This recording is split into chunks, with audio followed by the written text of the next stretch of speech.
Ladies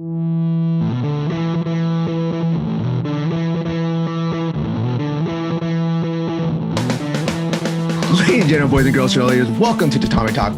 My name is Juan. This is my partner, Anthony. This is a judo podcast for judo players by judo players. So today we're going to do an interview with one of our students at the dojo. Her name is Beverly Baker. She does a self-defense program here in Los Angeles that teaches people self-awareness in the city. And you can use a self-awareness in the city, in a small town, anywhere. And it's just a really interesting program that she does, that she has. I think everyone should check it out. Self-defense, especially during these times, a lot of people are profiting off of it, and you just got to be like mindful of what you're looking for and set realistic expectations of what you can get out of the program. And I've seen a lot of different self-defense programs out there, and I always plug in Beverly's program to people I meet because I think it's like one of the best I've ever seen. She knows what she's talking about. They did an interview with her on the LA Times. I'll link that in the description below, along with her site and social media. Should we get to the interview? Yeah, without any further ado, let's get to the interview. All right. Hello, everybody. Today we have a very special guest with us this afternoon. We have Beverly with us. She's one of our members at Hollywood Judo Dojo. She creates, she does women's self-defense for street smarts, and I'm going to let her talk about it. But please, Beverly, can you tell us what got you into martial arts? Can you tell us what brought you into judo? Yeah, absolutely. First, thanks for having me. When you reached out, I was like, I'm a baby judoka. Like, what do they want to talk to me for? And when you said it was about the self-defense, I was like, oh, I love you guys anyway, but I just love that you want to have this conversation because I think it's a very nuanced conversation in the martial arts world. So my background is I got into martial arts in high school. This was back in the 80s. So I started doing Taekwondo, and then like moving to go to college, I kind of bopped around to different things. I was in the system in Austin, Texas, where Anthony has spent some time, both UT alum. We'll hook 'em horns. Got to give a shout out to the alum there. Put him up. Well, I kind of, anyway, my hand, see, I was telling you my hand screwed up. This is from like catching a punch and it just doesn't bend. So I'll do it with this hand. So I have a second degree black belt in a system called Cheyenne Ryu. I got into judo, I think about 2 years prior to the COVID shutdown. And then prior to that, I spent about 10 years bopping back and forth between boxing and Krav Maga. And what got me into judo, I had dabbled in judo, not with anyone who actually, I remember there was a school I was training at in Austin, and we had this guy who was like a Polish champion. And I just remember like he came and gave lessons, and I guess it's like coming full circle. I like really suck at infighting and the close stuff. Like I love punching. I love that. And I'm terrible at the other. And so that was basically why it was like, as much as I say boxing and judo are my favorite styles of martial art, combat art, whatever you want to say. They're just really fun for me. But I lean towards hitting and striking and kicking. Those are just super fun. So I came to judo to just really fill in a lot of the gaps. Like I'd kind of dabbled in it, like I said, but was just terrible at it. And wanted to improve that skill set. I will say, and we can talk about this because this really ties into what I teach in self-defense. I wish I was 48 when I started judo, and I definitely wish I started when I was younger because I don't bounce like I used to. And by bounce, I mean the recovery period. And so have been, as I age, I'm 50 now, and I've been studying. Juan, you and I've talked about nutrition scientist and she's a PhD and I can't remember and everything. Exercise physiologist. She specializes in women. So she's been like very influential on how I've trained and adapted my training. As we were talking about, like, there's not a lot of women in judo. There's definitely not a lot of women my age in judo. I know there's Pam. I don't know. I don't know how old she is. She's probably younger than me, but like, it's a young person's thing, right? Like I used to think, cause I learned how to fall in earlier martial arts, and it's like, oh, this is fun. And it just feels like acrobats and I'm going to do this forever. And then like, it just it just changes. Yeah. Well, much to my chagrin. That's a funny thing you brought up, because judo falling is different. Like I grew up doing different grappling styles also, but judo falling is different, and they don't teach you how to fall like in other martial arts. Like they teach you how to do rolls, like in case you get roll to throw or something, or how to kind of land sometimes. But judo is totally different. You're falling from a distance. You're hitting the ground, and you're hitting the ground. I did learn in Cheyenne Rue, they did teach that, and I'm really grateful for that. So even though I never got, like, they didn't have the judo skills, like somehow someone taught me how to fall.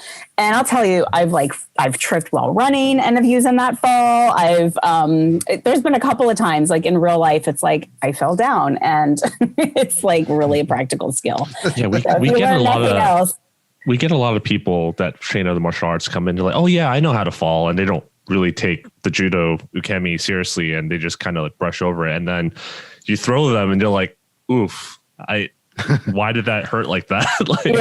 Well, then maybe I need to up my game. Maybe my fall is not what I think it is, or because I'm just chalking it up to age. So when we get back in the dojo, I will be asking you guys. I'm not at that age yet, so I'll get back to you on that. So I'm almost there. I'm working on it.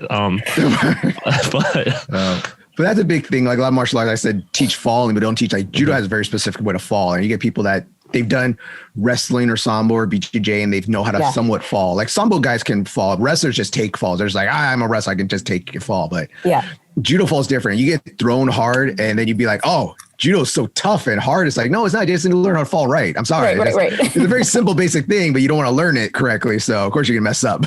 Right. Yeah. So what got you doing what you call this street smart self-defense? What got you doing that? Yeah. So the signature class that I'm known for is called Asphalt Anthropology. And so I taught self-defense, regular, what I call mainstream self-defense that, everybody kind of knows. You learn how to get out of a wrist grab. You learn how to throw a punch. You use your voice, like kind of the basics, right? For generally geared towards women. And I have been teaching that for many years, and I taught the way my instructors taught me. And it was actually moving to Los Angeles about 10 years ago, and I live in Hollywood, and I live a block and a half off of Hollywood Boulevard, like the real crazy, busy tourist district. And a lot of the things that I had been taught and that I was going on and teaching really didn't seem to apply in this environment. It was good in theory, and those things might make you feel good and confident in places where you don't necessarily have to test it.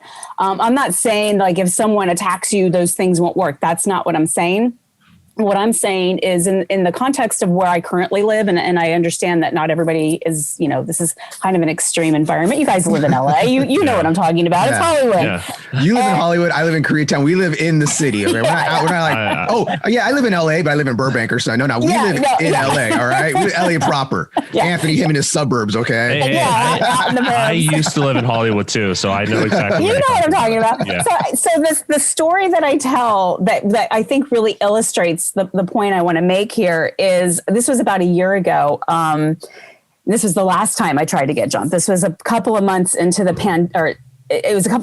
pandemic. I was out walking on the boulevard. No one was around. Like all the foreign tourists had like gone home. It was shut down. And it was like perfect for a local, right? Like there's nobody out and staring at the stars. I saw your post on Instagram. You were like, so this is the story I want to tell, which is, so I was out walking and had it to myself. I'm over by the Chinese theater, just like being a tourist, by myself. And I see 4 guys walking in my direction. They're young guys in their 20s, and they're doing the typical tourist thing, right? Like they're spread out across the whole sidewalk. They're looking down at the stars. And this is early in COVID. And I'm thinking, like, how am I going to get around them? I'm just kind of thinking about, social distancing, all those things. I probably wasn't even wearing a mask. It's like, that's how early it was. I was just so ignorant about, masks and things at that time. And so I was focused on them. Out of the corner of my eye, I saw a guy who was walking in the street, and he was kind of heading our way. But the immediate threat to me was these guys. I'm like, okay, how do I navigate? And then, can I curse in this show? Is it okay? Yeah. Okay. Yeah. As long as it's not derogatory or anything. Oh, well, it's derogatory to me, but it's part of the story. Okay. So I'm looking at these guys, and all of a sudden I hear, bitch. bitch, like really loud. And I was like, and I looked, over in that direction. It was this guy who was clearly had been living on the streets, had the look of living there for a long time. And he starts heading right at me. And he was still in the street. In between still were these 4 young guys. And I just like, I had all these things in my mind. I'm processing like COVID. I'm processing this guy who looks like he has Hep A, or he's just going to take out a box. Like, I don't know what his deal is. Never saw the guy. I had seen him, but like, he didn't know me, right? Like, there's no reason for him to be mad at me. So these 4 guys are walking in my direction. And I said, hey, would you guys just mind if I walked with you for a bit? And they're like, yeah, sure. So I kind of got in the middle. 2 of the guys were on the outside flanking. And then the one guy was in the middle, and we're talking. And then the guy who was coming at me, who had targeted me, was circling. Like, I was literally like the wounded wildebeest in this flock. He was like after me personally. And, he was circling, and we were able to kind of manage and a skill I've picked up. Before the pandemic, I was a volunteer escort at a healthcare clinic that happens to provide abortions. And so like, one of the things we learn is, when people are like coming at you and harassing you, how to just kind of keep the like distract and deflect. So I was applying those skills very like, while keeping an eye on this guy. And eventually he just gave up. Like, he got bored. He couldn't get to me because I would like move within the circle. And then he just got away and got bored. And I thank the very kind men for being my shield. And, the reason I tell that story is because there was no way I was going to let that guy get close enough for me to kick him in the nuts. There was no way I was going to like let him get close enough that I was going to employ a punch or get out of a chokehold. Like, I did not want any contact with this guy, COVID or not. Like, there's pictures that my husband shot a couple of days later. I was out with Brian and I was like, yeah, that's the guy. And we were at a safe distance. I mean, this guy is like super dicey. So I always joke, like, if self-defense, even in judo, right? Like, when we go to class, our uniforms are clean. And we make sure that our bodies are clean and freshly showered. And if we don't, we all have been paired with that person who doesn't necessarily, you know what I'm talking about? Yeah, I know what you know what I'm talking about. And then they get a talkie to. Like, it's a big deal, right? Like, hygiene's a big deal. And so like, out of that, it was just like, okay, what if like we went to these classes, Krav Maga or Judo or whatever, and that person was like, you didn't want to touch him. Like, what skills would you employ? And so that's what Asphalt Anthropology is about. It's about recognizing pre-attack cues. It's about recognizing, it gets into a lot of understanding body language. It gets into understanding, reading your environment for, this is a fancy term, situational proxemics, which just basically means what's normal in terms of space. Like, if we're on a crowded bus, it would be normal for you to come sit next to me. But if we're on an empty bus, it would not be normal, right? So just understanding those differences is what Asphalt's about. And the reason, again, I developed that is because when being in this environment, first, there's no way I want to go hands-on with anybody. And second, it's not the best option. Like, if you can stop something, if you can recognize it sooner rather than later, if you can, protect yourself without going physical, because you may win the fight, you may win the event, but you're not, you may get Hep A, you might still get hurt, you may have to deal with legal consequences. There's like all these unknowns. And really, I created Asphalt also because I wanted to get this information to people who may never walk into a physical self-defense class. It's really important to me to reach out to people who are of different ages, who are of different abilities, and to get skills to them. Mainly because I feel like traditional or mainstream self-defense is very much geared towards the young, fit athlete. At least that's the paradigm. When you Google self-defense, it's like, someone with muscles and they're kicking and punching. Well, what about your grandma? Maybe that was her one day, some time ago, but like, does she, when those, it's like we were talking about my own abilities as they fade and I age, like, what am I left with? And so those are the skills that Asphalt Anthropology is about teaching. That's so much to unpack, but I know we have like an order of things. So let's back up a little bit. How did you come up with the name Asphalt? Well, here's the question. Is there a difference between your Street Smart Self-Defense program and your Asphalt Anthropology? Are they two different programs or are they just one? No. Okay. So great question. So Metropolitan Finishing School is like my LLC, right? Like I have to have insurance and all that stuff. So Metropolitan Finishing School, the idea of that name is how does one be in the city in a dense public space? And so it incorporates a lot of different classes. And then one of those classes is Asphalt Anthropology. And that's, I teach other classes, but that's the one that resonates the most with people. It's kind of like entry level, if you will. I also do with small groups of people, we'll do people watching and kind of game-based things to be out in your environment to develop your situational awareness.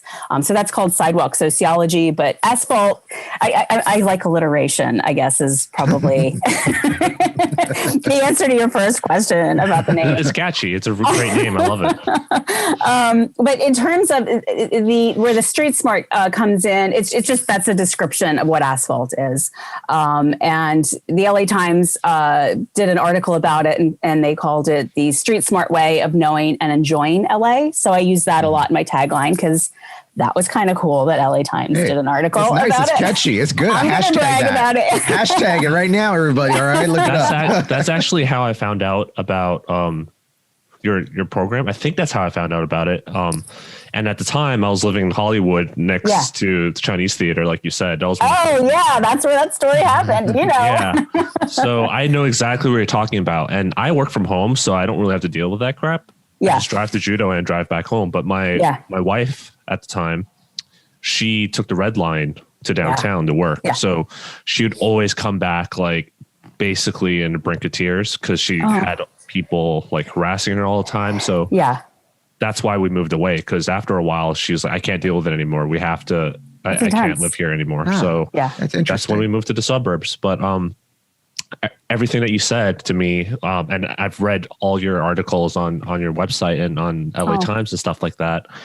To me, that's like, when I grew up in New York City, that's like basic street smarts thing. So if I'm understanding correctly, you're trying to bring this to people who probably didn't have the same experience growing up in those type of areas so that they can feel more safe, right? Yeah. So when I created Asphalt, the idea was, so I again live in Hollywood and pre-COVID was working downtown, and I would also take the red line, and I think of it as my laboratory, and it's one of the things that they said in the LA Times that what I shared with you, it's like it's also to enjoy LA, right? Like so I'm very much focused on like, you shouldn't have to be a martial athlete and spend all this time in the gym to feel safe, right? Like here's some skills. And I pull from different disciplines. I pull from neurobiology. I pull from acting, right? In terms of the ability to do improv. I pull from military and some law enforcement points of view. So it's very interdisciplinary. And in Asphalt, we don't do any physical techniques. I do teach classes that are physical. And my focus in the last year has been, I am only working with people who feel they may be targeted for a hate crime. So that's BIPOC folks, that's LGBTQIA. And so those classes I'm actually offering at no charge. I have a day job that I love and it pays me well enough that I can just do this as a service to people who are particularly, vulnerable right now, but, kind of always. I kind of went off on a tangent, Anthony. That wasn't what you asked me, which was... Go ahead. That's how an interview should go, right? So no worries. I just want to make sure I answer your question. Yeah. But yeah, I relate to, your wife's experience. And I think it's interesting in that I grew up in a small town right outside Philadelphia. And when I was a kid, I always say I'm an urban explorer first and a self-defense instructor second. Because to me, I was a nerd as a kid, I would wander around and look at the architecture and I still don't know the names of architects. That's not what it's about. It's just about I just love I have that wanderlust. And when I was like 10, 11, 12, like my parents starting putting the kibosh on that. And, you know, like I found it, like it was actually a very big source of tension in my family. And by the time I was 14 or 15, I was taking the train in the L in through West Philadelphia into Philly to go walk around. So my parents didn't like that either. They didn't like me walking around Westchester. But I was able to, you know, nothing terrible ever happened. That's not to say I didn't have close calls. That's not to say I wasn't targeted. That's not to say I wasn't stalked. Those things definitely happened. You know, as women, and this is kind of a drum I beat a lot because, you know, we know we're targets, right? People who are BIPOC, they know they're targets. LGBTQIA, they know they're targets. So I kind of like beat a drum a lot about, we don't need to scare people into coming into our classes. We already know. I mean, I was 10 or 11 and I was walking with my best friend and a car with like 3 men in it just slowed down and just like started yelling stuff to us. And I was scared. I was terrified. Right. And I don't know where this came from, but at a certain point I just turned and looked at them and I was like, back the fuck off. I was 10, 11. I don't know where that came from. My parents didn't curse. They were like good Christian people. It was really weird. And they got mad. They said a few things, but they peeled off. And so, you know, things do happen, but I also try to balance that with, you know, the ability to enjoy your environment. I love living in a dense public space. You know, Hollywood has its faults, no doubt. But, you know, it's not boring. It's, you know, it's very electric. And I love, Brian and I both love being able to walk to the farmer's market, walk to the, I'm saying things before COVID, like movie theater and all that stuff, but you get my drift. Yep. So, you know, I think it's interesting. I don't know if this is LA specific. I'm circling back to your question about, you know, people who don't necessarily have this inherent to them. I feel like a lot of the people who show up to my class are people who have maybe moved here from other places where all this is new and crazy and scary. And they just need someone to just kind of talk it through. And like, you're not crazy for feeling this way. And it's like normal that you feel this way.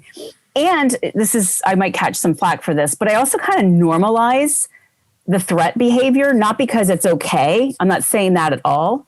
But I think when we get into that mindset, and this happens frequently, it's like, you know, we get into the moral judgments of how that person's acting. It really doesn't help you in that moment. Exactly. Right. Yep. It's like, you know, that moment, violence happens so fast and it's so personal. And if you sit there and try to figure it out in the moment, you know, how long does it take you to bleed out? Not long. And so the goal is to kind of challenge, you know, people's perceptions. And if this is not the environment for you, cool. I get it. Like, no problem. You live and you work where you want to. And in this environment, here's kind of like a handbook. So just to back up a bit, to clarify what you meant by the moral judgment, you're kind of, just to be clear, you're saying like, you basically judging people by the cover on the risk of what could happen or not. Like, is that what you're saying? Like, no. So when I say the moral judgment, so like I folks will say, well, so shouldn't act that way. Mm-hmm. I shouldn't have to learn to defend myself. They should be more respectful. Okay. That's all true. It's all true, but it doesn't help you. But it doesn't help you. Yeah. Okay. Yeah. And then what we're judging by, I want to just make one really quick point. What I want to do is what we're judging people on is their behavior, right? If someone's a threat, it's clearly based on their behavior. What are they doing with their hands? What are they doing with their body? How are they, you know, treating the space? It's not clearly based on what they look like, what their, you know, skin color is, anything like that. It's strictly behavior. Yeah. To me, it sounds like it's just risk assessment. And I get that from and a lot of my friends, like from me growing up in like where I grew up and stuff and hanging out and just doing martial arts, I became really good at risk assessment. I could see a situation. I can tell like that guy wants to get into a fight. That person looks like an easy target right there. Yeah. I can assess that stuff. And one thing with my wife's Japanese from Japan. So when she's here in America, sometimes like I could see like, oh, there's gonna be a situation right there. And I'll pull her away like, no, we're not going to go over there. She's like, why? What's wrong? It's like, I can see something's going to happen right there. I can see that guy's crazy. I can see that person's looking for a fight or something. Yeah. Yeah. And it's that some people just don't expect that, you know? Yeah. And I think it's funny that Anthony's wife, when she rides the red, because my wife uses the red line also all the time to get to work and come home. And she'll tell me crazy stories about like someone will yell at her, but I think because English is her second language, it just blows past her. And she doesn't notice stuff half the time when stuff happens to her. So, but that worries me because she's not good at risk assessment. So she might walk into something. So I'm always worried she's gonna walk into something that she's like, I don't know what happened. It's like, didn't you notice that was gonna happen? Like, no, I was on my phone or I was just minding my own business. But it's good that you tell people and show them how to risk assess things. Like I can think, and people, when I walk outside, I do this really weird thing that when I walk outside my house, I'm always like left and right. I'm always like head on a swivel wherever I go. So I'm always like, okay, left, right. Okay, I'm gonna go here. My friends would always try to not jump me, but they would like try to catch me. So I'm like, damn, we can never catch Juan. You're always looking around all the time. He's always like assessing where I'm at. Oh, everybody's left. All right, where I'm at. What's going on? We're gonna have to remember that, Anthony. We're gonna have to jump him one night out of the dojo. So I've jumped Anthony a couple times. I've seen Anthony out in public. I've seen Anthony out in public before, and I'm like, oh, is Anthony creeping in right here, creeping in. I shake up. He actually lifted me up from behind one time. I'm taking this as a challenge. I'm gonna totally like. I'd be like, Anthony, right now you'd be dead. Shake. Da, da, da, da, da.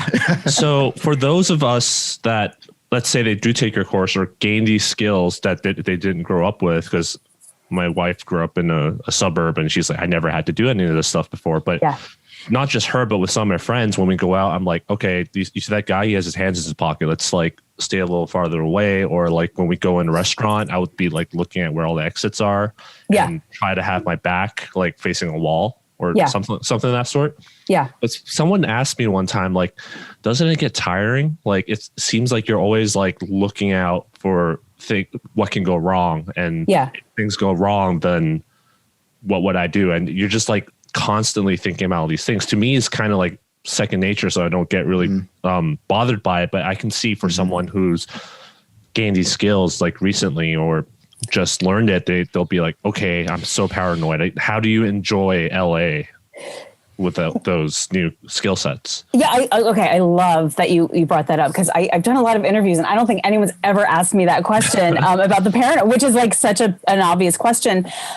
Couple of things. One is there's something I teach in my curriculum called street dodges, which is basically instead of punching somebody in the face because something happened, it's actually how to dodge that trouble, right? And so I had to reverse engineer from the time I'm 50 now, from the time I was 10. Like, how do I walk down the street? Okay, now I'm watching people. What are they doing that is telling me that they're setting themselves up for trouble? So it was things that I had so ingrained in myself that I didn't know how to articulate, but I just did.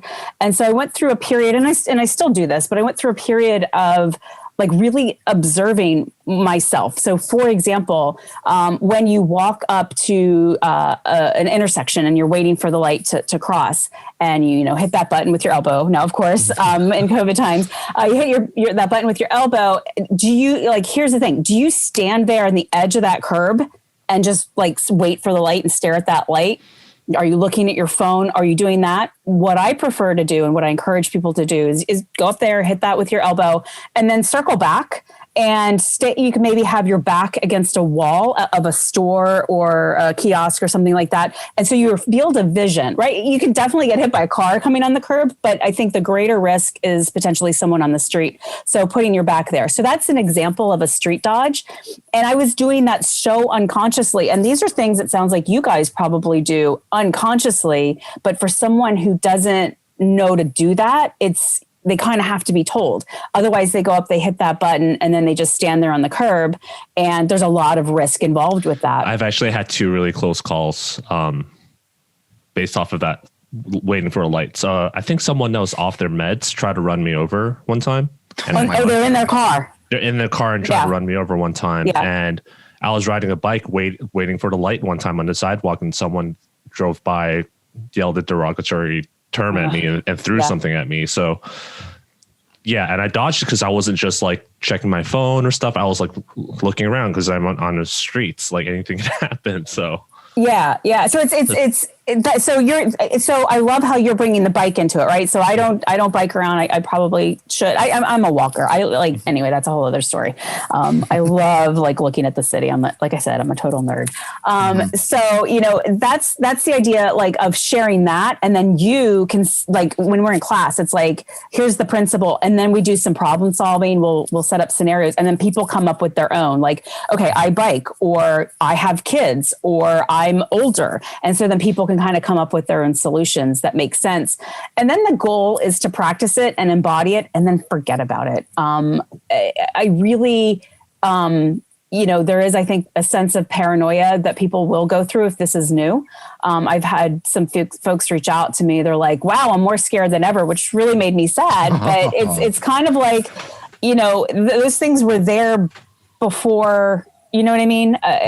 Before you notice them. But the flip side about that is the enjoyment part, right? And this is how I kind of get really sneaky with people and tricking them to enjoy their environment, which is what do you always hear about your phone? When you're out and about, what's the number one advice you always hear? Don't drop it. Don't drop it. Yes. Don't drop it, but don't be looking at your phone. Right. Yeah. Which is kind of basic, but it's also kind of lazy advice because it's kind of obvious. So the way I look at that is the phone can actually be really helpful for you. It can help you if you're lost. It can help you like communicate with people. But the flip side, it can make you a target, right? Like right now in LA, there's like a lot of phone robberies are up. So the best thing you can do is really keep it out of sight. But what I encourage people to do is instead of just, shaking my finger and say, don't look at your phone, because nobody learns anyway. Yeah. It's just bad pedagogy. Nobody learns you don't build or break habits by not doing something. Mm-hmm. So how I sneak enjoyment in is, okay, you're out and about and you need to use your phone. And maybe you don't really need to use it, but when you're out and about, if you needed to use your phone right now, what would you do? Where would you go? How would you carry your body? What would you do? And so then that becomes a game. So like one of my favorites, and I did a video, it's like, I think it's at Wilshire, Vermont. Wilshire Western. And it's got this big, long escalator, right? And it's like, if there's nobody on that escalator, I'm totally going to use my phone and check in with my friend. Hey, which restaurant, entrance are we meeting at? That kind of thing. Maybe I duck into a store. Maybe if I'm out on the street and there's no other option, I can just put my back against the wall, check my phone. I'm not talking about like scrolling Instagram, right? And playing Candy Crush. I'm talking about using your phone, what it's meant to be for, which is a good communication device, which can actually keep you safer. So do it in a really mindful way. And so what I love about sharing that perspective with people is because now you're looking at your environment in a new way, right? You may go down that street 1,000 times. Now suddenly you're noticing places that are opened or closed that you hadn't noticed before. You're noticing maybe a set of stairs you can go up, that kind of thing. So it's really about, I'm also influenced by my husband, who is a street photographer, and his eye is just like, to go for a walk with him is amazing. And so if you can start looking at your world through a different perspective other than, oh my God, everybody's out to get me, which is a big myth and self-defense, because that's really not true. It can feel like that at times. But when we think about how many times we're not attacked, so my goal is again to like become more in tune with your environment. And the phone example is just one way to do that. Yeah. I feel like if you're commuting every single day along the same route, then you're bound to start tuning out your environment and everything. But let's say like when I go travel, I'm like, oh, look at that house over there. Everything's fascinating. Everything's fascinating. So it's hard. It takes practice, definitely. It does. And that's why, in sidewalk sociology, we do drills like, okay, look for everything yellow. Look for people wearing, whatever. We play a game called People Watching Bingo, and you're looking for people that are kind of displaying some of the things that we might have talked about in class, some of the attributes or behaviors, that you were mentioning, Juan, like, oh, that guy is definitely looking for trouble. So looking for those. And so, the goal is, you're right. I mean, our brain, it's just how our brain is wired. We get used to stuff. And we tune out because we can't, it's just like not even neurologically possible to process everything all the time. I think that's some BS that we hear in the situational awareness field. And the truth is, no one's that hyper vigilant unless you actually have PTSD and actually need to get some help. But if you can kind of make a game out of it, look for everything that's yellow. Look for people who are wearing sports teams hats or shirts, things like that. And that awakens you to your environment in a new way. It's kind of like the adult version of the floor is lava, or when you're a kid, you're in the shopping center, and you try to not step on the colored tiles. So. And we can play that as adults too. Why not? So one of my questions is that you do those martial arts already. You have the second degree black belt. You do self-defense. You have a good base already. Yeah. So what brought you to judo, and what did judo bring to you for your self-defense class? Yeah. So for judo, again, it was, I had holes in my game, right? Like I love the striking aspects and things like that, and punching and kicking, and I'm just not good at the other. And so I got into teaching self-defense because of martial arts, right? And as a woman, you kind of get shoehorned into that one way or another. But I love training, right? And right now we're in the middle of a pandemic, and it really sucks. And I miss the dojo. I miss going to the gym, but I still train on my own, right? And I was training for a while with Juan before the positivity rate went up. We were doing private classes with social distancing. But, I go up and I do the best I can, right? It's not a substitute, but using the resistance bands. I love training. And so for me, it's constantly like, where's the next hole in my game? In terms of how judo has influenced me in quite a number of ways, one we kind of touched on earlier is as I've gotten older and realizing I love this, and I have to eat like a certain way. Like I have to, like after I work out, I have to like have X amount of protein as a post or a perimenopausal woman. Like I have to do certain things. And it's like, I do that because I love it, and it's a pain and it's hard. And most people aren't going to do that, right? Like women my age who maybe are busy with kids, or I don't have kids, so I have the luxury of messing around and doing what I want. But I want if people want to come and do judo, come do it because it's fun. But the reality is, especially as we age, it's hard. And so, what are some of the other approaches that we can implement? The flip side of that is martial arts in general, and judo for sure. It increases the quality of your life, right? It makes you healthier. It gives you confidence. It gives you physical courage. So maybe there's been in situations or going on the train that maybe it's foolhardiness. I don't know, but it gives me that courage to be out in the world.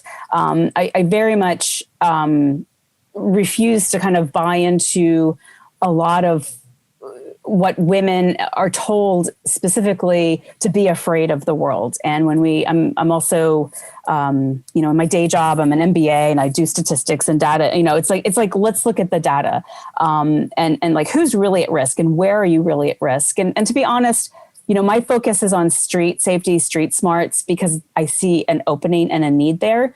But for a lot of folks, when you look at the data, they're most likely to be attacked by someone they know, to be assaulted by someone they know. And so we talk about, those kinds of grooming habits, also in Asphalt Anthropology. So it's ironic because, the larger threat is someone and I kind of teach the niche thing because I really want to take the sting out of a freedom for people. Like I feel like women are constantly being told to be afraid. And so when you develop the skills through martial arts, I have used, physical to protect myself. I have used physical to defend myself, and it's a really good feeling. And it's knowing that you can do that. I also work with folks who have experienced trauma. And I'm not a therapist, and some people need to work with a therapist. And my piece to all that is bringing the physical and showing people what they can do with their bodies is tremendously healing. And so it's all a part. Even though I focus and am known for the non-physical with Asphalt, it's all very important. The whole piece is important. Mm-hmm. So I know you competed in judo. I've read your blog post about, was it a blog? Might have been an Instagram post, but I read what you wrote. I was there. I was coaching you, so I know she's competed. I'm pretty sure she has. I saw her. For me? I was there coaching her. I believe she did. No, what I meant was I read your thoughts about it. And have you ever competed in any other of the martial arts that you trained? And how would you compare your first judo tournament to it? Yeah, that's a great question. One, I was much younger and it was striking, and I definitely had more confidence. I'm not confident in judo. I think what's really, to tie it into the self-defense aspect, when you're competing in a tournament versus someone who wants to harm you or rob you or do something to your body, like their motivations and their level of determination is different. And so I feel like when I was younger and doing more karate based competitions, it was more fun. I enjoy the judo competitions, but it's like really hard on my body. And we were talking before this about the dearth of women in judo. And when I've shown up to the tournaments, I'm the oldest. It's me and like 20 somethings, and I'm 50. And you kick their asses. And it's just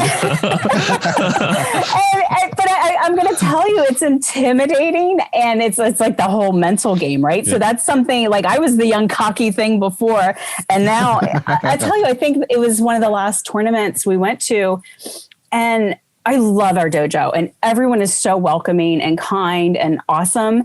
And I remember like y'all were there, and y'all, like the guys were there with their girlfriends, and there was like a couple of younger women there, like just like Tiara and maybe one other person and me. Right. And and I started to kind of get in my own head. I was like, what am I doing here? I'm like 40 something years old. Shouldn't I be at brunch? Shouldn't I be like mimosas? Yeah, I should be drinking mimosas. Like, what the F am I doing here? It doesn't make Why am I on a mat right now in a gymnasium in a gi? What am I doing? I totally got in my own head. And it was just like, I had to have this something hit me because I felt weird, right? Like, it's like, y'all who are married or have girlfriends, and I'm talking to the women, and everyone's so great, and I'm just like, I'm a weirdo, and then it just clicked for me. It's like, oh, I'm here because I like it, right? And it's like, maybe that makes me weird. I don't know.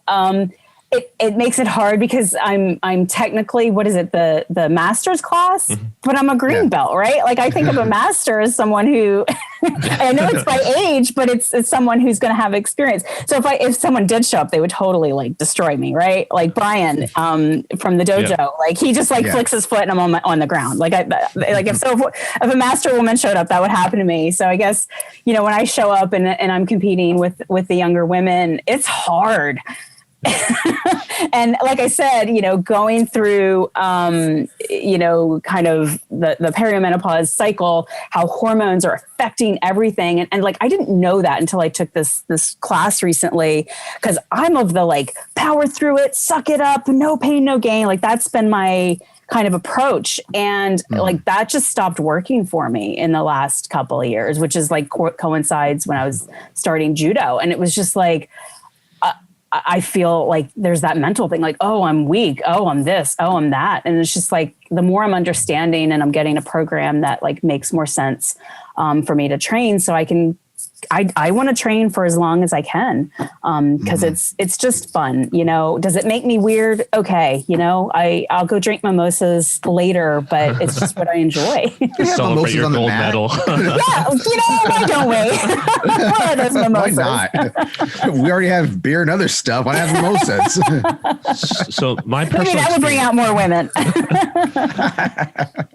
My personal experience with my first tournament, I just blanked out. Because I never had to get in a fight before that or had that much adrenaline pumping into me. So for me, that's the closest thing to self-defense that anyone who doesn't actually get into a real fight would be able to experience. And it made me realize I'm not, even though I'm big and tall, everyone knows, I'm not ready for an altercation of any sort, because my just because of this tournament where I know I'm safe. There's not going to be a weapon involved. Right. And it's already kicking in my fight or flight defense. And I was just flailing around, just brute strengthening everything. So if that actually happened to me in real life, I don't know what the hell I would be doing. So that's a really good point. I mean, I love training and randori. I mean, competing definitely gives, I totally get the jitters and freak out and all that stuff. But, on the street, like, I gave you the example of that guy earlier, and it's like, I don't want to go hands-on with this guy at all for a variety of reasons. And I've been in other situations where, it's everything you can do to avoid it. And, I remember, I think the first tournament I went to, and I wound up pulling a hamstring, which I've pulled hamstrings before, no big deal. Well, like the next day, like the whole back of my leg was black, right? Like I've never pulled a hamstring like that before. That was intense.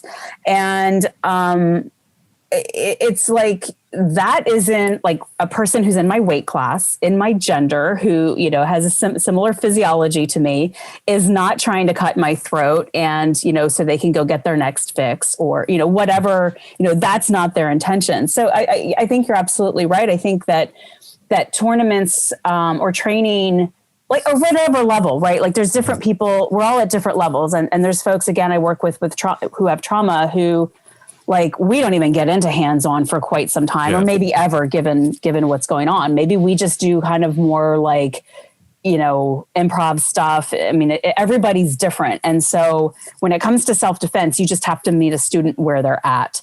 And if they never even hit a pad and I never see them again, and I've at least showed them the mechanics of a punch, maybe that's all I can do. I work before COVID, I was working with the Ann Douglas Center down on Skid Row. And so there's a lot of people kind of in and out in that environment. And it's a residential program. So there's people I definitely had a longer term with, but you just, everybody's at a different place and you just got to meet them where they are. Mm-hmm. So you mentioned how there's not a whole lot of women or ladies doing judo tournaments and stuff. And that's kind of one of the problems in judo, because it is kind of a brutal sport. We throw each other. It's a little rough. What could we do, or what do you think about females not being into judo or not coming into the judo programs? Are you asking me what you can do to get them in, or why they're not? Like, maybe it's the same. Well, maybe both questions. Yeah. What could we do to bring more ladies into judo, and why aren't more ladies doing judo? Gosh, that's a lot of layers to that. I guess the question is, like, what's your goal? Like, why do you want more women in judo? I have my reasons, just so I have more people to compete against than a 20-year-old. That's exactly why. It's purely selfish.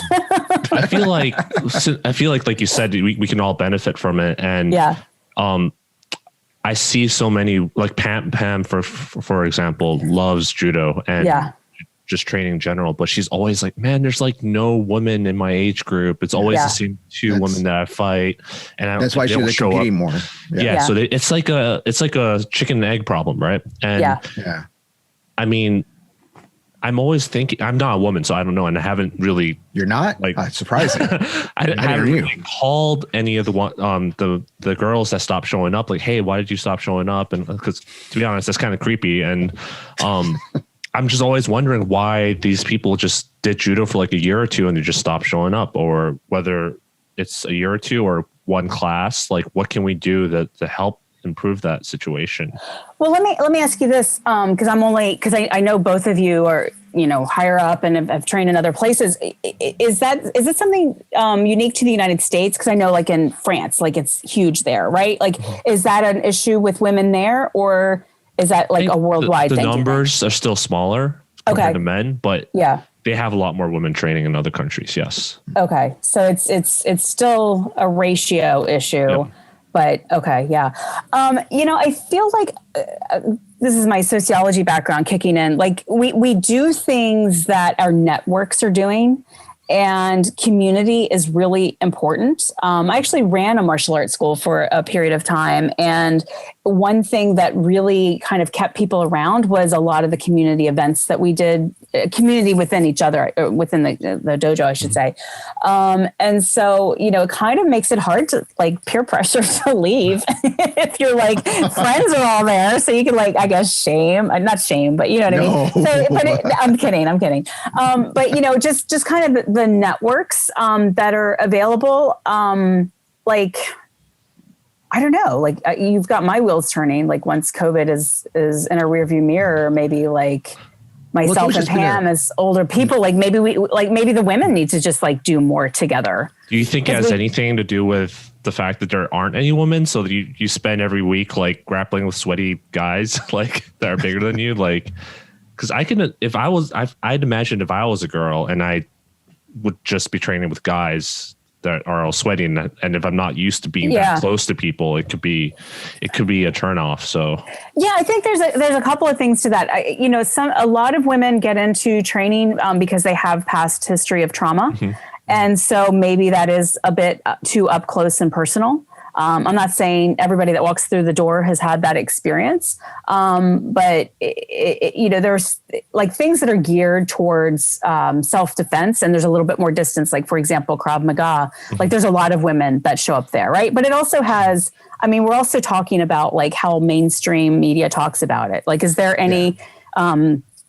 Like cool movies with judokas and you know what I mean? Like is Wonder Woman doing judo and things like that. John Wick. I always go back to John Wick. Totally. I always go back to John Wick. But are women watching that? I've never seen it. And I need You never seen John Wick? No, oh my God. Worst. I know. You never watched it? I'm going to totally watch it this afternoon. Actually, Brian and I were just talking about like we need to start a new franchise. We just finished the Terminator franchise and then Rocky franchise. So we're going to do John Wick. I promise you. All right. I mean, I think a lot of it is cultural. Like, I'm going to pick on jujitsu, and this is probably going to make me very unpopular. Japanese jujitsu. Oh no, we're going to get more death threats. No, I'm just kidding. Oh yeah, okay. So, differentiate. Oh, go ahead. BJJ. So, however many years ago, the study came out that said that all these the large percentage. I can't remember the number. 90% of attacks, fights, whatever, go to the ground. And then BJJ like picked that statistic up and ran with it. And it applies to a very specific population, very specific conditions. Again, I was a sociology undergrad, so I'm just going to like nerd out on the methodology of research. And, that statistic winds up getting applied to all kinds of things. And I hear women all the time, well, I take BJJ because, all these attacks, they go to the ground. And it's like, maybe they do, maybe they don't, but there actually hasn't been like validated research on that. I'm not saying don't do BJJ, but I'm telling you like, and this is just to plug Asphalt, I guess. It's like that guy who's coming at me on the street, there's no way that shit was going to the ground. Like I was like, you've messed up a long time ago if it went to the ground. Yeah. It's like, why aren't we training that? Right. And that's what, again, just back to Asphalt. It's like, that's what that's trying to get at. So all that to say, I think BJJ has just done a really fantastic job, and there's more women in it because they kind of buy the story that I'm going to say, I don't really buy it. I'm biased. I kind of think BJJ is boring. I like to move faster, and it's like a slow thing. And that's just me. Again, here come the death threats. That's my difference too. It's like I grew up wrestling, so I like action fighting the entire time. That's why I gravitated to judo, action the entire time. Great Niwaza, groundwork. Where I did BJJ, it was just like, okay, you wait here, right position. So I hate it. It's like waiting and like, I get it. I totally understand. I totally get it. But growing up in street fights, karate tournaments, doing all stuff like, and knowing when shit gets down and what happens, if I'm on the ground, I can't be waiting for a guy to get in the right position. If he's going to try to be smashing my head into the concrete. Right. Yeah. If he's going to power bomb me into the fucking fire hydrant or something, like I can't be waiting for the right position. Right. Right position. Totally. So, and if that's what you enjoy, go for it. I'm not trying to dissuade anybody from it, but it's not for me. I find it boring. And I find that it's what's the word? Efficacy for women's self-defense is greatly overblown. Yeah, I think the most common, other than it's going to the ground thing, the most common thing that people try to use as a reason to promote BJJ to women is that the guard position is basically what most rapists would try and put you in that position, so you can defend yourself. Do you think there's any legitimacy to that, or? There is tons of value in learning how to get out of that position. Absolutely. And practice that and do that. And how do I say this? Our brains are wired to pick up threat, and we're constantly being told to be afraid. And when we're told, like, how do I end up in that position? Like, it's true. Someone could break into my apartment and they're suddenly on top of me, or something could happen and I pass out and they're on top of me. Those things are true.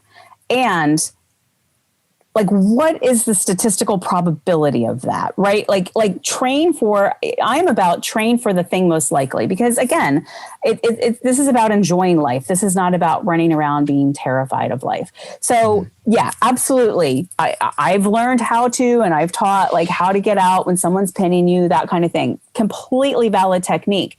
But to spend your entire martial arts career on that particular thing is just, I don't even comprehend. So you're training based off of fear, not based off of or just a particular scenario, right? A particular scenario. There's a lot going on. How do I say this? This is good. I'm really treading in waters now. The gun lobby itself, and I'm not anti-gun. I've grown up shooting. My family has guns, and all that stuff. But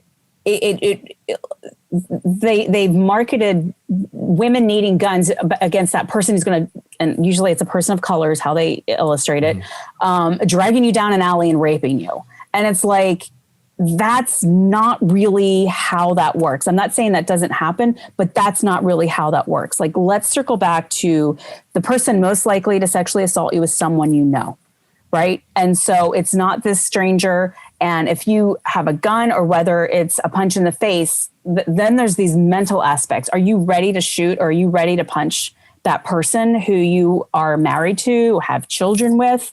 And, I hope you can do whatever it is to protect yourself. But there's a lot of just jumping over all these kind of other conversations to like, let's just get in the guard and how to get out of it. I'm not saying don't do it. I'm just saying there's a much bigger conversation to be had. Does that kind of get it? No, that totally makes total sense. Yeah. No, from a self-defense program, it totally makes sense. It makes absolute sense right there, because you're teaching what the reality of the situation, not the fantasy of the situation. 99% of the time, this is legitimate. It's going to happen. Or 75% of the time, this is legit. The 5% or 1% that might happen, I'm not saying you shouldn't train for it, but you don't have to train so much for it. Right. That's not your life. Yeah. There's a distinction between training for martial arts and training for tournaments and self-defense. Mm-hmm. Exactly. There's a lot that you can get out of training in martial arts and tournaments that can apply to self-defense, but it's not a one-to-one.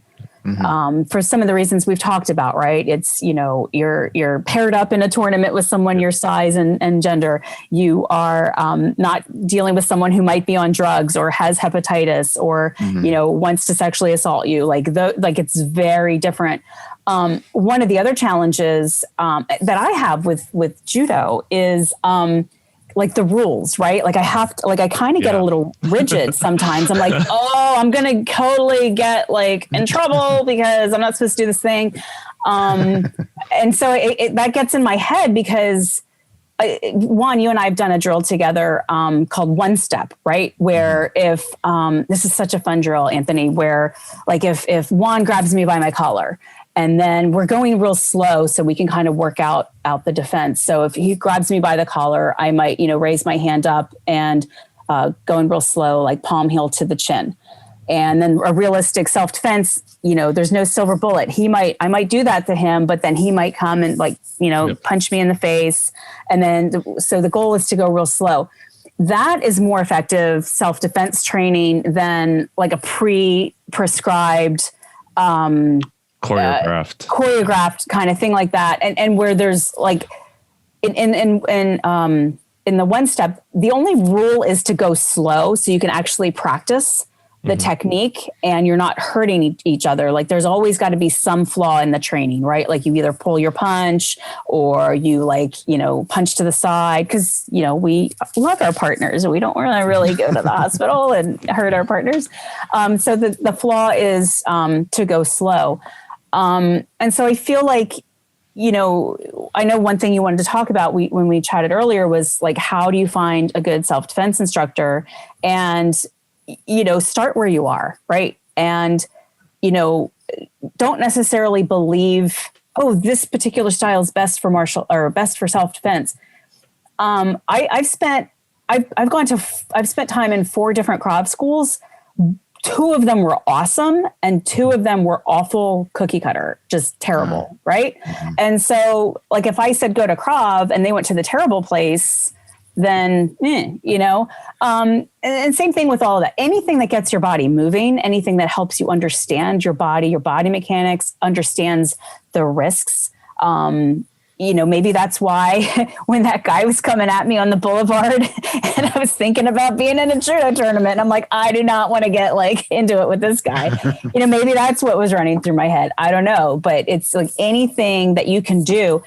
And you don't have to maybe you do that for a year or 2 or 5. You don't have to stay there. Keep going. Right. I mean, that's my bias. That's why I came to judo, is because, I have a hole in my game, which is grappling, which is the infighting. And I want to get better at it. Mm-hmm. So before we move back to the self-defense and asking about how to find a good school and all that kind of stuff, focusing on the judo, you already said that you're not a fan of having to keep track of all the rules, but is there anything in terms of how judo is taught you think that is not very women friendly or beginner friendly that you think would be better, or if something else changed? That's a great question. And we won't get mad, by the way. No, honestly, I can't. First, Anthony needs to stop throwing people so hard their first day of class. That's the first thing we need to try to change. That Anthony guy. Oh, stay away from him. Mm-hmm. I can't think of anything off the top of my head. Again, you guys are my judo, legit judo experience. I've dabbled in it and with some other folks. So I'm only going to talk about you. It's been a positive experience, but I'm saying that as a person who loves training, who is okay with all the things that we've talked about. Perhaps considering, for someone who's not like that, someone walking in the door, if it's, what are their goals? Is it to learn sport? Is it for self-defense? Is it to lose weight? What is their background? Kind of maybe a little bit of understanding, what they're about. If they've done something like dance, okay, they've got movement down. They're going to pick things up maybe a bit easier than someone who's never done anything. So I think in judo specifically, but in all things, just really make it personal to the person, understand where they're coming from. Mm-hmm. I feel in my experience that you guys are like that, but I don't have those kind of backgrounds or demographics to say, no, that wasn't my experience. So I don't know. You might want something to consider there. So it seems like you're saying everyone goes into judo wanting different things and offering a more personalized experience versus instruction that's a one size fits all would be better.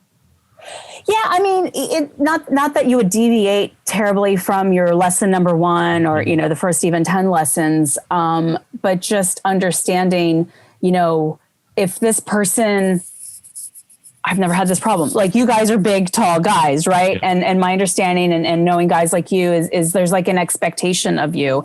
And especially when guys like that size are starting out, they don't know their own strength and they're a little like that. So a good instructor is mindful of that. And then the flip side of that is maybe a woman who, regardless of her size, we're not really socialized or conditioned for a lot of the things in judo.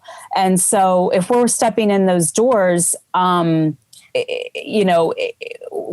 just kind of maybe find out about, I mean, you're not going to find out everything, right? And they're not going to want to necessarily disclose things.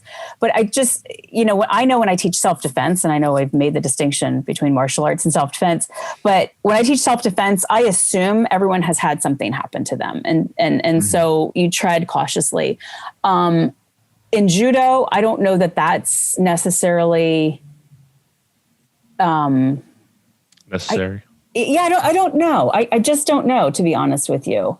I mean, because I think you guys would have tons of experience of whether it's women or anybody walking through the door. And like, kind of, if you look at your own like experiences, like how do people respond?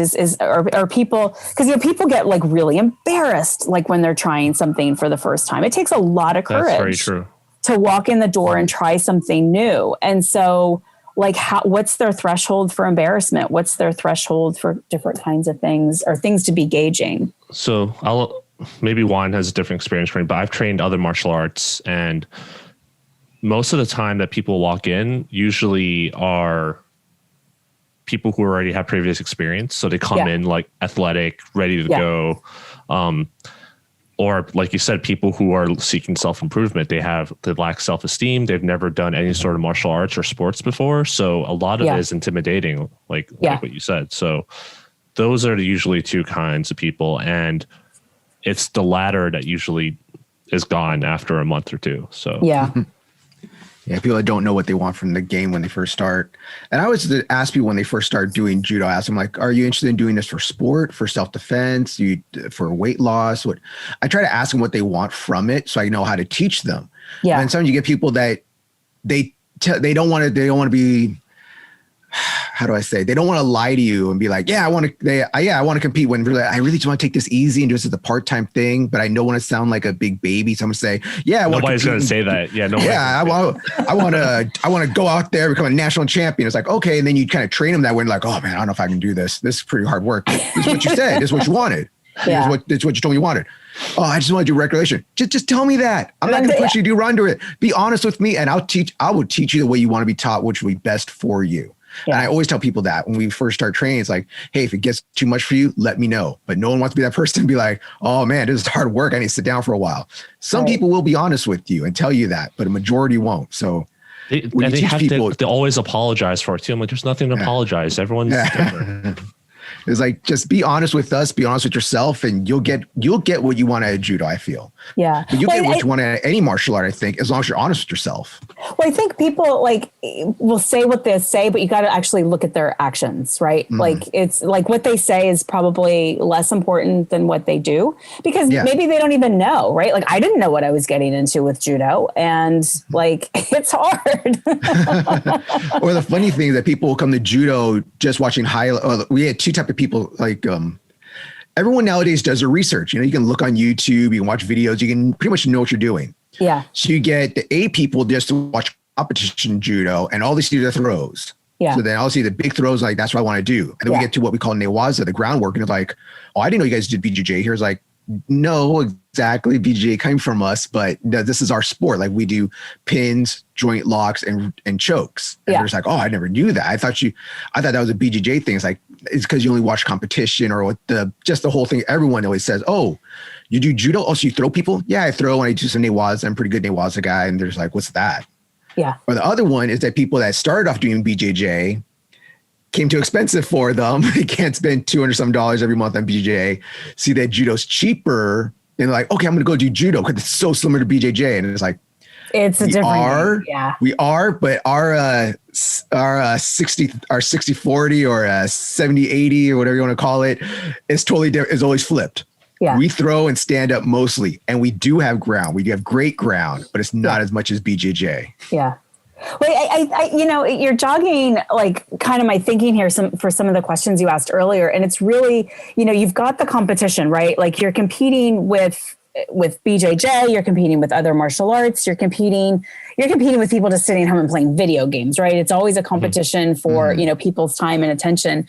And if you are wanting to attract, whether it's more women or attract whatever, more competitors or more lifestyle, like whatever, kind of think about what your marketing is and how you're talking about it. And Pam is awesome. Like, I love working with her, and she has such a depth of knowledge. Like, maybe she could do a video series for the dojo where she walks you through certain whatever, you know what I mean? And like highlight her if you want to attract, a woman of that demographic. Or, I mean, we have such a great pool of younger women teaching or training.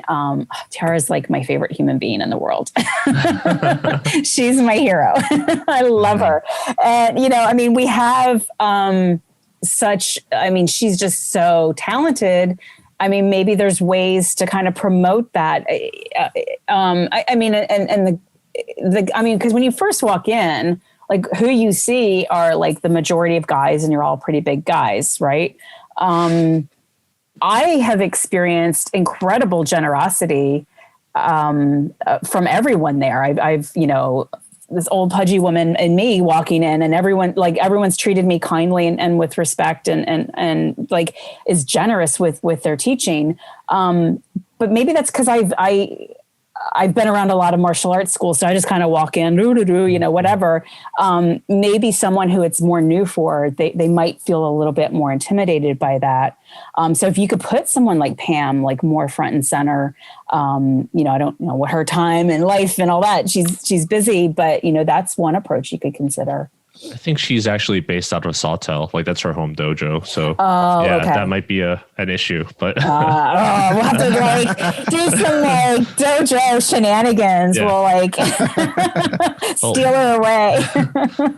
Did any of you want to talk anything more about judo before I moved on to the self-defense questions? No, I thought we talked. Okay. We talked a little bit about. This is going to go into self-defense, anyways. Yep. But you were talking about how some of the self-defense that you're taught before was not effective. And it reminded me of how we talked about Mcdojos before, how you may go to a dojo and it's not a good dojo and people get a bad rap about that. How do you feel about that when it comes to self-defense things? Is that the same, that you go to certain places and see your self-defense and think, no, that's not going to work. That's not real life.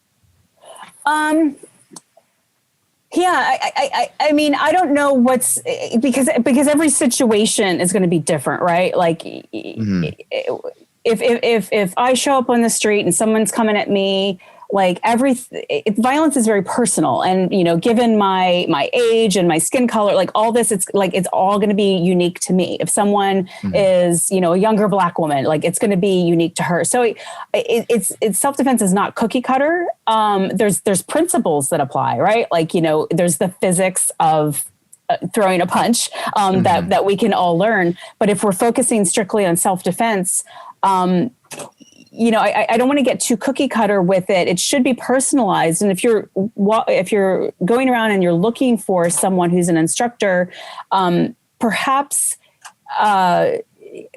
there's more like big white dudes who are athletic teaching self-defense. And if that's all that's available to you, that's fine, but also seek out voices.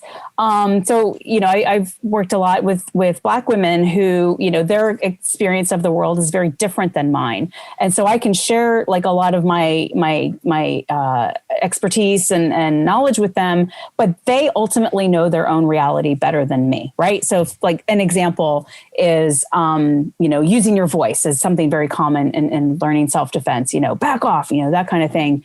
And just kind of barking it. But I've in talking to conversations with Black women, they're like, I get the stereotype of an angry Black woman, and that can actually escalate a situation. Yeah. So I'm cool with like teaching you the principles, and then you like are the expert in your own life and knowing how that applies. In terms of Mcdojos, yeah, I mean, they're out there, and the problem or the challenge is for folks who don't necessarily have experience with violence or have experience with martial arts, they're a naive consumer. So they may go to a place and they may think it's great and everything they're being taught is fantastic, and it may not be. And yeah, it's like, how do you find something? How do you know it's a good place when you're not well versed in that subject itself? Yeah, and that's the trick. That's the tricky part. And I think one way to address that is to be willing to go to a place for 6 months, a year, or whatever, and then be willing to go check out another place and then kind of compare and contrast. And see what's going on. And I think a super kind of like easy rule of thumb is, what is that person's expertise? I'm still on the mailing list for a Krav Maga school who I just got a thing about, like, we're going to talk about edged weapons and, law enforcement. And like the instructor is not law enforcement. He's like a dad in the suburbs. And it's like, why would I take a class from you? I've taken edged weapons classes from people who've like lived on the streets. That's who I want to take a class from. Right. And so really kind of question that person, like, they may have a lineage. Oh, they studied with, this person or that person, but what is their actual life experience? And I'm not saying that, they can't teach you things. We can learn something from everybody. But when it comes to very particular things like that, like, no, I'm not going to take an edged weapon class from a dad in the suburbs. It's just like not going to happen. Do you think, are there any, so let's put it this way, like you said, there's many things to look for, but are there any red flags that people should look out for? Like, I personally, when I'm not an expert, but when my friends ask me, I'm like, well, a lot of these self-defense classes, like you said, are held by a huge athletic white male. They're not going to have the same experience, but they're probably going to teach something that works for them, which is more physical and strength based. And look at who's taking the classes for me usually, because if it's a class full of women and you're going to be training with other women, like, it's very unlikely that your attacker is going to be someone that's your size or smaller or a woman, right? So why would you not, like, are there any red flags like that you think we should look out for?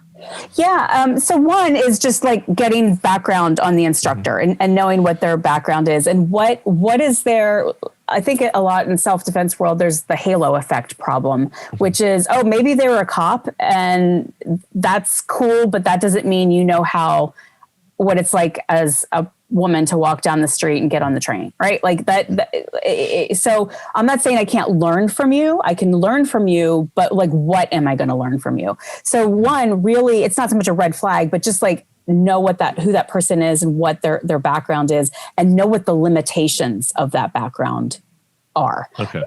So that's one. Two is, there is no one right way. I was in a class with a very well-known international self-defense instructor who was talking about why it's important to teach, to not like, he was saying, to teach women how to get out of a wrist grab is dumb.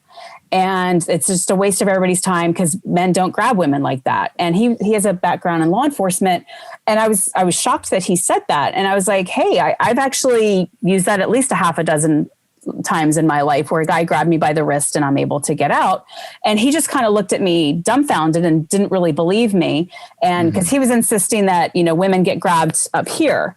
And, his resistance to like clearly he's never been a young woman in her 20s in a club because any woman in that demographic is going to tell you. I've seen that happen many times. Yeah. It's like, it's a thing, dude. Like, and I don't, you're a law enforcement dude. So maybe it's never happened to you. I probably can't even get my hands around your wrist. Right. People are not grabbing his wrist, pulling him out the club. Right. So if you push back and like, for me, that was a red flag with this guy. Like, it wasn't even like he was willing to like, consider that. He just kind of had his party line, like, men grab women by the shoulders. And that's how he would grab them, but I don't know what the story. Give him the benefit of the doubt. I think kind of in law enforcement and people who work with domestic violence victims is like they're taught to look for bruising up here, right? Because that totally happens in domestic violence and in other situations. I'm not saying it doesn't, but at the low level, like, wasn't my boyfriend, but like some creepy guy at a bar more than once has grabbed me by the wrist. And it was like, how to just like manipulate the joint. You just get out of there. It's like the easiest thing in the world. It's like a low scale, like nobody's gotten a broken nose. It's like super easy. So that's a red flag, right? With that person who was like stuck on the party line, who is telling me, a woman, how a woman gets attacked. And And if they're not offering, options for you and a realistic lifestyle, like if you have to be a young, fit martial athlete to be safe, then I've been in those schools and it's fun, but it's not sustainable. And it's not realistic. I mean, I just going to keep coming back to the guy on the boulevard. Like, I'm not going to go rolling around and get Hep A from some guy on the street. Yeah. So if the answer is to be a young, fit martial athlete, then I'm not saying don't learn these skills, but there's a whole other world to that. And then there's the components that, definitely should be talked about in terms of what does violence look like? Understanding, they should be teaching you what your victim profile is. So if I am an older Asian person, especially right now, like, they're going to be targeted for things that Juan is not going to be targeted for, that I'm not going to be targeted for. It's like we're all different, right? I mean, and these jerks who are attacking people, like they're attacking older people, like because they're easy targets. Because they're easy targets. Yeah, I'm going to start cursing. So like that pisses me off. Yeah, because they're older people. So so it's like understanding what your victim profile is and not treating every person as the same kind of target and being targeted for the same kinds of things. I've even stopped calling what I do women's self-defense, and it's more clunky to say, but I work with people who are most likely to be targeted for violence.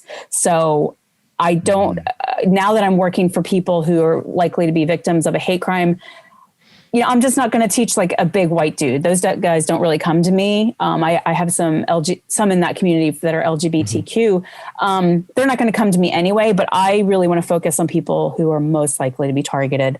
And then the other red flag that you should be looking out, are they teaching you how to like kill somebody and name somebody and like that kind of stuff? Maybe you will need to do that in a situation where you're fighting for your life. But are they also kind of talking you through the legal and ethical aspects? Are you having those conversations? Do they, bring in a lawyer once a year if you have a self-defense facility and have them talk about the legal aspects. It's very different throughout the United States, what the legal aspects are in terms of, weapons, in terms of, how far you can go. There's what is considered excessive force. What's considered excessive force? Like, it's like if Juan punches me and I pull out a gun and shoot him, is that excessive force? Maybe a good lawyer could argue. Ground laws, castle laws. There's all that. So, I think a lot of self-defense, I'm picking on Krav Maga now. It's like, it really wants to kind of do that kind of superhero stuff. And that's fun. Look, I've done it. It's a lot of fun. Is it realistic? Like I have limited time in my life. Like I need to spend time on things that are realistic for me. Mm-hmm. So I hope that helps. Do you think having fun is a criteria? Because a lot of people would be like, this seems useful, but I'm not having fun. So maybe I should go find a place where I'm having fun. It's not always about fun. It's about survival. That's what I'm. Do you want to live or die? Is having fun an important criteria, or do you think you can actually not having fun is also a red flag? Do you think? I think fun is going to. That definition of fun is going to vary for folks. Mm-hmm. And so I show up and do this stuff and I think it's fun. Other people don't think it's fun. I think that means it's then beholden on the instructor to not necessarily show up in a clown suit, but to be personable. And a clown might take you when you might be at Barman Bailey's one day. That. A clown goes crazy. All right. Self-defense. Right. And I take it back. You're right. Circus in Vegas. A clown gets drunk. Off comes the nose, and they're like, shit gets real when you stay out of the wig. All right. Shit's about to get real. Oh yeah. The instructor should be tight. It goes back to what we're saying. It's like they need to make it personable for the person having this experience. And I've worked with people who have been through trauma. That's not fun for anybody, right? And I guess, I try to add some fun. We do some improv stuff. We do a little dance and that kind of thing, but it is hard. I mean, depending on someone's background and history, you may have like that much fun in the entire class. And ultimately they're going to have to make, if they're looking at specifically self-defense, they're going to have to make that decision of, if this is something I'm going to stick through. And, maybe like, I don't measure success on someone doing this for the rest of their life, or what the question is, how do you measure success? Because hopefully they'll never need it. Yep. Right. Mm-hmm. And so, if they come and they do a few classes and they get what they need, maybe it's learn a new skill, maybe it's to heal a trauma, and they don't come back, that's their journey. And, I've referred people on to, clinicians, therapists, things like that, because that's not my field. And maybe that's the next step for them. But I love your plug for fun, because I'm all about fun. Juan, I know I've been taking up a lot of your time, but I have one more question. It's with what's been happening around the world now and increase in violence and everything. Yeah. I see on social media, a lot of people are like, hey, do you guys know any self-defense classes, or hey, you guys want to get together and train some stuff? But 99% of the stuff I've seen are people saying, I teach Taekwondo, I teach boxing, I teach blah, blah, blah. And I'm like, I feel like there's not many people out there saying, hey, that's not self-defense. Because as you mentioned earlier, you can't, I'm not going to teach my mom 60, 70-year-old how to box. It's not. You're not. Right. Why not? You're not teaching your mom Wing Chun? What? Yeah. I did try to teach her Wing Chun, by the way, and she did it for a week before she gave up. But so what do you have to say to those people? Do you think it's actually effective to actually do that, assuming you're not old and stuff? Do you think there's value in it, or what would you say to those people that are conflating the two? Yeah. So just to repeat what we were saying earlier, is martial arts is not self-defense, and self-defense is not martial arts. What I do in judo or in any other kind of martial art or competition is not what I would do on the street, right? When the last competition I went to, it wasn't like, hey dudes, can I walk with you and walk off the mat, right? That was not my strategy. You're standing across the mat, you're the person, stand down, back up, stand down, keep on. Yes. Although maybe that's my next plan, you guys. When we resume. They might stand, you tell them stand down, they go on their back automatically, yes, keep on, no touch. Yeah. So it's there's definitely different strategies, different tactics, different skills between martial arts and self-defense. Instructors that are listening to this, please know that. Folks who are looking to take self-defense classes so that they can make themselves safer, please know that. Now, that said, if all you have access to, for whatever reason, is a Taekwondo, moving your body, being healthy, learning the basic mechanics of a good punch, of a good palm heel is actually my preference. Anything that makes you stronger is better than just sitting home on the couch and doing nothing. And if that's where you start, and if you can continue that journey, all the better. But if that's kind of where you have to be mindful, because we're having this conversation. I don't know who's going to hear it. This could be someone in a very rural community, and maybe they don't have access, right? They may, or they're in LA and they've got all kinds of access. So I really want to, right now, speak to someone who may have limited access. Do something, whatever you can do. A friend of mine, Randy King, who is a great self-defense instructor. You guys should be following him. I do follow him because isn't he great? I read your post about him. So I love that guy. He had a recent quote. It was the best self-defense isn't your grip strength or your punch. It's a good resting heart rate, right?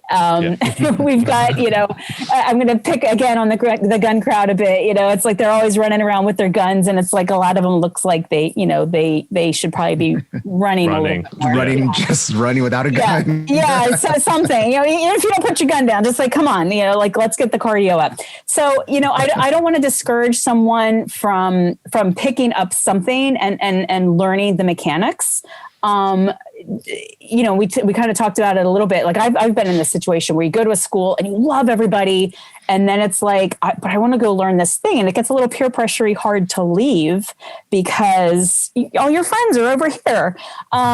But what are your goals? And you can still have those friends, and you can still go train there and things like that. But just know, like at the bottom line, they're not the same thing. And whatever you're doing that you can make yourself better and stronger, go for it. Yep. I think the bottom line is false sense of confidence can actually be detrimental. And that's a really good point. Yeah. So I think that's why I've plugged your self-defense course to many people who are asking me about that. And I'm pretty sure 99% of them never, ever contacted you about it.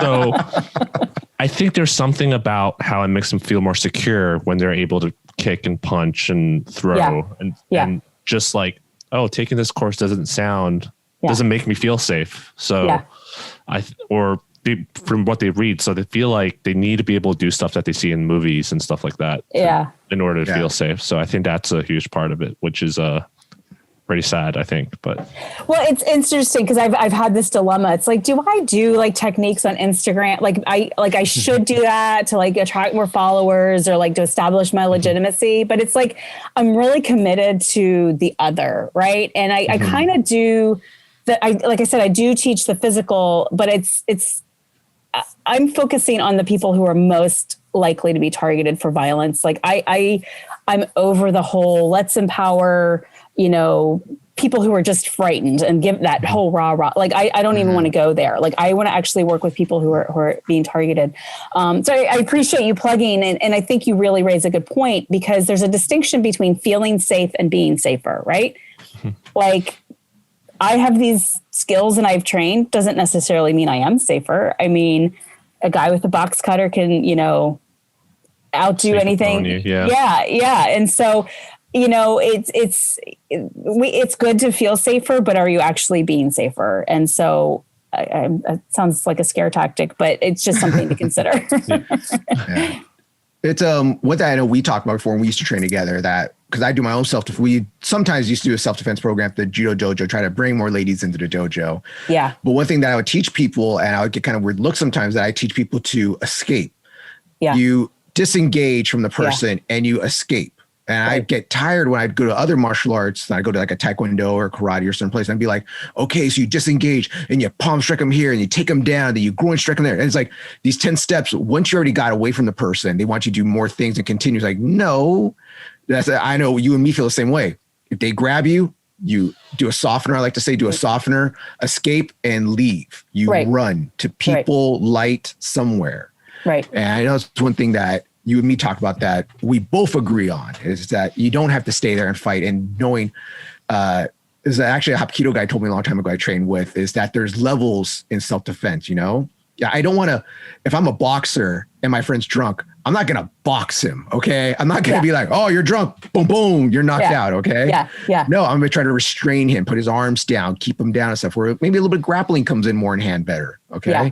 Where if someone does try to come at me with a baseball bat, okay, I am going to if someone comes with a baseball bat, most of the time I'm going to try to get away from the person. But if I'm cornered, I can grab the bat, block it, turn it into a throw or something. Yeah. So there's levels. And I think people don't understand that when it comes to self-defense. They think it's one size fits all. You're not going to do MMA if like I said, a friend's drunk or something. You're not going to double leg him and start ground and pound him in the face. Right. Well, and that speaks to exactly, the point about the legality of things, right? If you just go to town on this person, then you've actually lost. There's 5 elements of self-defense, and I should have them all off the top of my head. But the one is the proportionality. So if you punch me in the face and then I do get you on the ground and do 10 things to you, I actually lose the right to claim self-defense because I threw away the proportionality aspect. So if someone's training you to go to town like that, they're actually setting you up to lose that claim of self-defense by just going crazy like that. Anthony, do you have any more questions? No, I think we covered a lot, and maybe we're a little repetitive, but I think it's a very important topic during these times. So yeah, I thought it was a great great talk. A great way to look at things from different perspectives. Judo, self-defense, levels. It was amazing. Great job. I will say that I don't feel safe around Juan. So. Oh my God. Me either. Why don't people say around me? All right. Just because I've been through some shit. All right. All right, Beverly, is there anything you'd like to plug right now? Talk about your own podcast and your own Instagram and stuff. Yeah. So I don't have a podcast. I get invited to speak on others. I admire people who have podcasts. I don't have the wherewithal, but I am active on Instagram at Asphalt_Anthropology. I have a newsletter that I send out monthly. I write blog articles that are more about the street tactics based on stuff that goes down in my neighborhood and things like that. So go to metrofinishschool.com is my website, and you can sign up for the newsletter there. I'm teaching classes. I'm teaching Asphalt via Zoom. And again, the physical classes, I'm only opening up to right now people who feel that they may be targeted for a hate crime. So if you're in that category, there's things that we can kind of go over on Zoom, which, is not as fun, and it's not as intense. But I can also customize some things that we do in person with all the COVID things in mind. So reach out, and really thank you guys. I appreciate you as these judo heroes, really wanting to have this conversation, because it's a very nuanced conversation that, it's not the combat, it's not the sport, but it's for people who are targeted, this is their life, and how can they kind of navigate more safely. Yeah, I feel like I came out learning a lot more than before, and I'm trying to push my wife to come take a class with you. So cool. Yeah. All right. Well, again, Thank you so much. I really appreciate it, and hopefully have you on again sometime. Cool. Thank you guys so much. Okay. Wow. What a great interview, wasn't that, Anthony? Yeah. Remember, there are levels of this shit, all right? There's levels of self-defense. If your friend's drunk, don't knock him out, okay? I think I'm way past that age where we've had those. We're knocking out friends when you're drunk. Let's just say we've had some drunken brawls and stuff. So you choked them out. Shh, go to sleep. That was before I started training. So all right. So everybody, please like, share, and subscribe. If you like what we do, please let us know. If you have any questions, let us know. You can hit us up at tatamitalk@gmail.com. You can follow us on Instagram at Tatami Talk, and please follow us on YouTube at Tatami Talk. You can follow me on Instagram at _Juan. You can follow Anthony at Anthony Throws. And Anthony, anything else? We should just start recording that last segment and just replaying the same thing. I like doing that. I like doing the end. I like doing that ending every time. All right. Don't you take away my stuff, Anthony. All right. Okay. All right, everybody. Have a good week. Peace out.